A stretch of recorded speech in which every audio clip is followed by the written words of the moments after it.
Le procès qui s'est ouvert ce lundi devant la Cour pénale internationale est une première à plusieurs titres. Il concerne un djihadiste présumé, le conflit au Mali, la destruction du patrimoine, à savoir des mausolées de Tombouctou en 2012, et l'accusé Ahmad Al-Faki Al-Mahdi plaide coupable. Mesdames et messieurs, c'est avec un profond regret et une grande douleur que je dois plaider coupable. Et toutes les charges retenues contre moi sont exactes et correctes.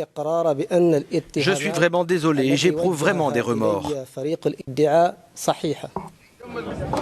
Selon l'accusation, l'homme est un membre d'Ansar Dine, organisation liée au groupe djihadiste d'Al-Qaïda qui depuis janvier 2012 contrôle alors le Nord Mali et entre en avril dans Tombouctou.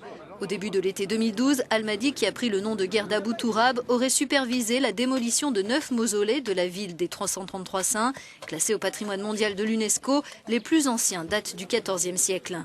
Les habitants vont y solliciter le secours des protecteurs de Tombouctou, pratique insupportable pour les djihadistes.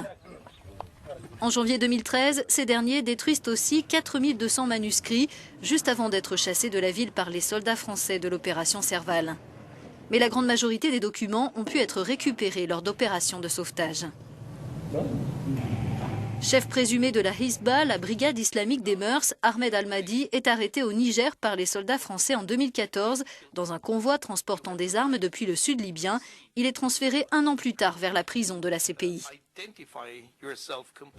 Aujourd'hui, une dizaine de mausolées ont été reconstruits par l'UNESCO dans le cadre d'un programme financé par plusieurs pays et institutions.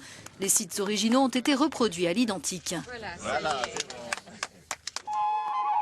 Les ONG maliennes, notamment, attendent beaucoup du procès d'Al-Mahdi, même s'il leur laisse un goût amer. L'accusé est le seul djihadiste à avoir été transféré à La Haye pour les exactions commises pendant l'occupation du Nord Mali. Aucun crime de sang ne fait l'objet d'une procédure à ce jour.